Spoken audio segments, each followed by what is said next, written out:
ओम शांति। आज है 31 जनवरी 2022। आज के कलरफुल मुरली का सार है। बाबा कहते हैं, मीठे बच्चे, सच की वार्तालाप करनी है। तुम जज कर सकते हो राइट क्या है, रॉन्ग क्या है। आज पूरे मुरली में बाबा ने समझाया है कि आप अपने बुद्धि से जज कर सकते हो कि बाबा हमें राइट समझाता है या दुनिया वाले राइट समझाते, कौन सी मत राइट है। प्रश्न में बाबा ने पूछा, अंतर्यामी बाप दुनिया के सभी बच्चों के अंदर की कौन सी एक बात जानते हैं। उत्तर में बाबा ने कहा, बाप जानते हैं कि इस समय सभी में 5 भूत हैं। रावण सर्वव्यापी है। तुम बच्चों ने 5 भूतों का दान तो दे दिया, लेकिन कभी कोई दान वापिस भी ले लेते। माया की बहुत कड़ी बॉक्सिंग है, तो बार बार हार खाने से कमजोर हो जाते। इसलिए बाबा बार बार आज मुरली में याद दिला रहे कि बच्चे, दान देकर फिर वापिस नहीं लेना है, माया से हारना नहीं। इसके लिए बाबा ने एक बहुत सुंदर युक्ति बताई। अमृत वेले उठ, बाप को याद करना है तो भूत भाग जाएंगे। तो आज मुरली में भी बाबा ने याद दिलाया कि सवेरे सवेरे उठ, रात को जाग कर, अमृत वेले उठकर बाप को याद करना है, तो भूतों का जो दान दिया हुआ है वो हमेशा का रहेगा और भूत भाग जाएंगे। गीत है, निर्बल से लड़ाई बलवान की, ये कहानी है दिए और तूफान की। बाबा ने कहा कि यह जो गीत आदि बने हुए हैं ये दुनिया वालों के, लेकिन इसका अर्थ कोई भी नहीं जानता है।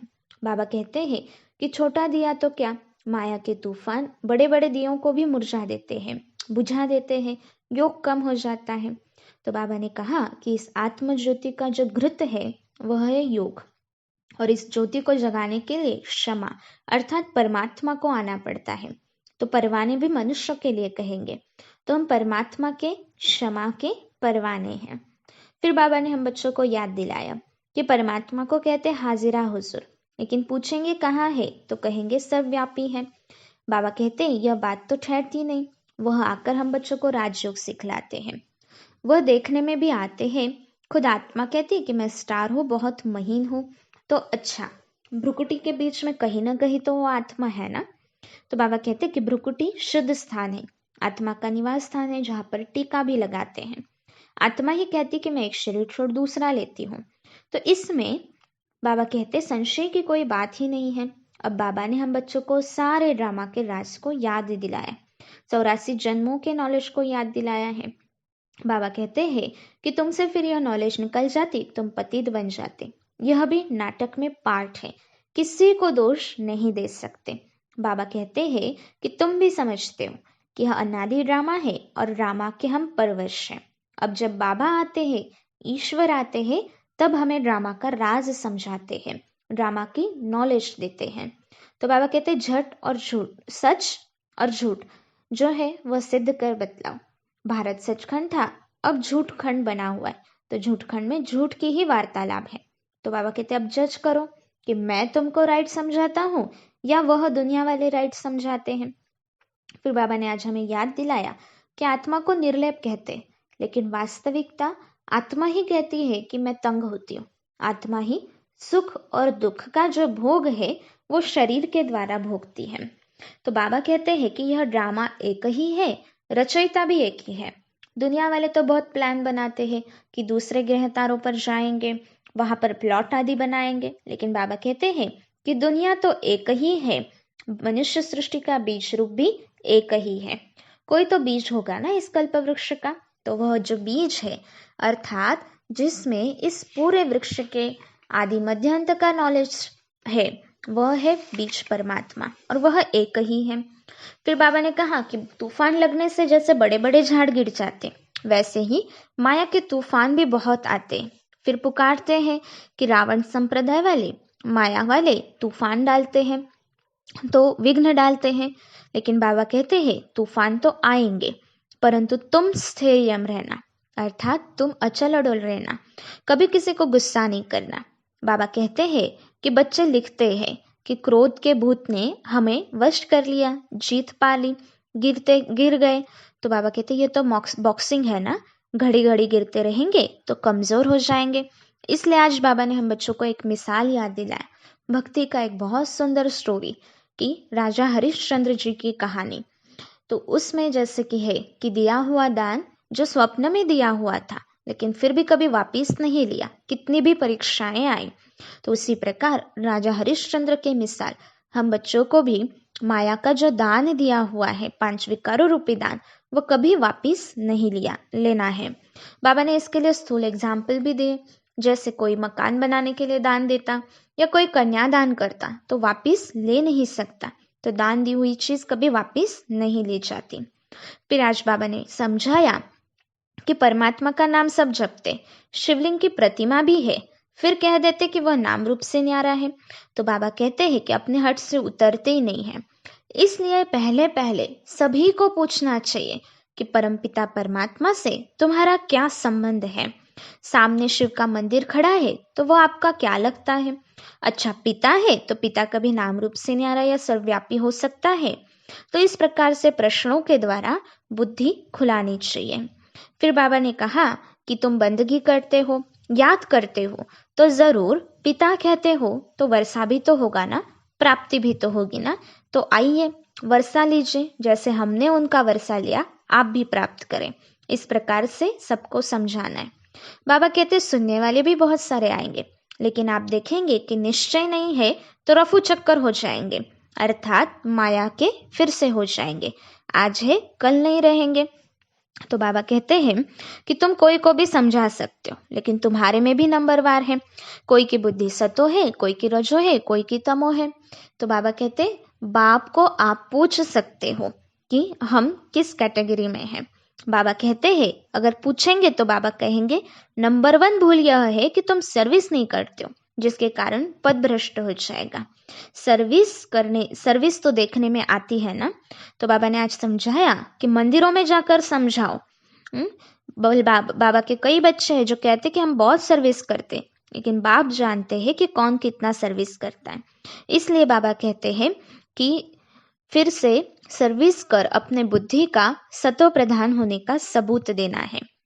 बाबा कहते हैं कि कई है जिनको बहुत समझाते लेकिन समझते नहीं, तो तकदीर में नहीं है तो मानेंगे नहीं, तो तदबीर क्या कर सकती है। इसलिए बाबा हम बच्चों को याद दिलाते हैं कि सबको समझाओ। बाबा ने आज हमें कहा कि यह 5 भूत सबके अंदर है, इसलिए रावण को सर्वव्यापी कहा जाता है।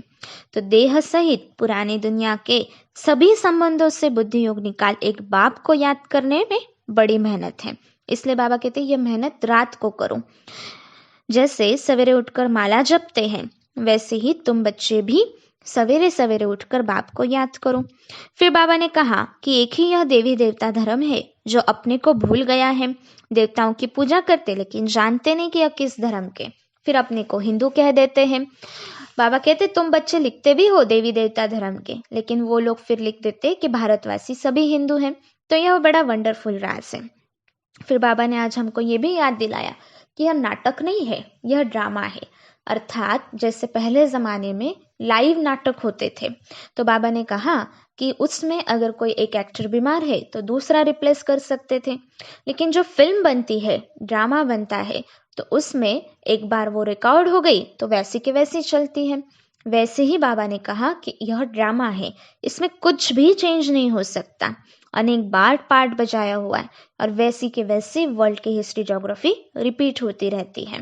बाबा कहते हैं कि कई है जो मानते हैं लेकिन जानने की फुर्सत नहीं है, बच्चों की बुद्धि में नहीं रहता, तूफान लगते रहते। तो बाबा कहते हैं आगे चलकर बहुत आएंगे, जैसे जैसे विनाश नजदीक आएगा बहुत सारे बच्चे आ जाएंगे, लेकिन उस समय टू लेट हो जाएगा। इसके लिए बाबा ने कहानी भी याद दिलाई कि जैसे शेर की कहानी हम सुनते, शेर आया लेकिन आता नहीं था, तो गाफिल रहे और एक दिन शेर आकर के खा गया। तो उसी प्रकार से बाबा कहते कि विनाश के लिए विनाश आया, ऐसे हम तो कहते हैं, दुनिया वाले मानते नहीं, लेकिन जब विनाश सामने खड़ा होगा तो बहुत सारे आएंगे, फिर भागेंगे, लेकिन टू लेट हो जाएगा। तो बाबा कहते यह सारी बातों की कहानियां बना दी हैं। फिर मुरली के अंत में बाबा ने हम बच्चों को याद दिलाया कि विकर्म विनाश के लिए योग अग्नि बहुत चाहिए। भल घर में रहते हुए रात को जागो, रात को नींद भी नहीं करो, लेकिन बहुत तीखे जाएंगे, लेकिन योग अग्नि चाहिए क्योंकि विकर्म बहुत किए हुए। बाबा ने कहा कि यह तरावट की नॉलेज है, इससे बेड़ा पार हो जाता है, सब कामनाएं सिद्ध हो जाती हैं। आगे चलकर नए नए भी ऐसे निकलेंगे जो पुरानों से भी तीखे जाएंगे। तो सबको मार्जिन है लास्ट सुफास पुरुषार्थ करने की।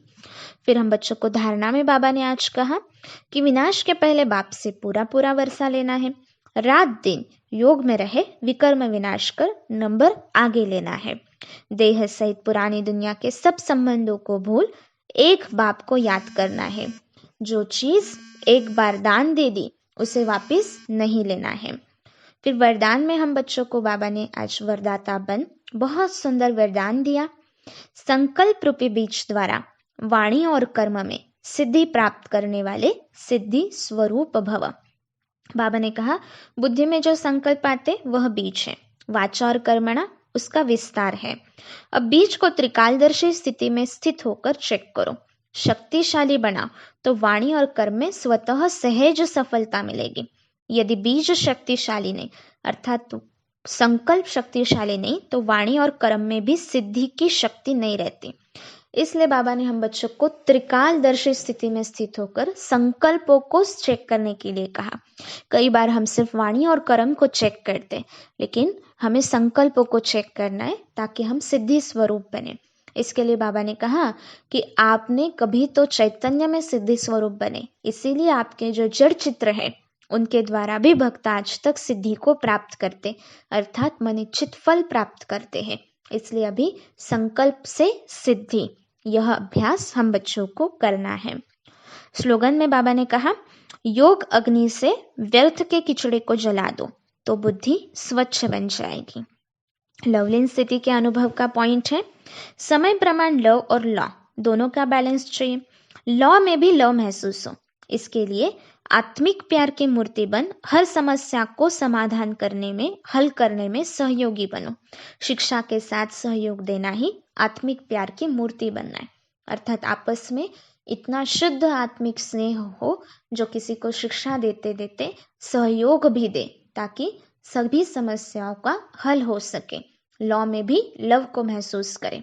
तो इस प्रकार से आज की बाबा की यह मीठी वाणी थी जो हम अपने कर्मों में पूरा दिन धारण करेंगे। ओम शांति।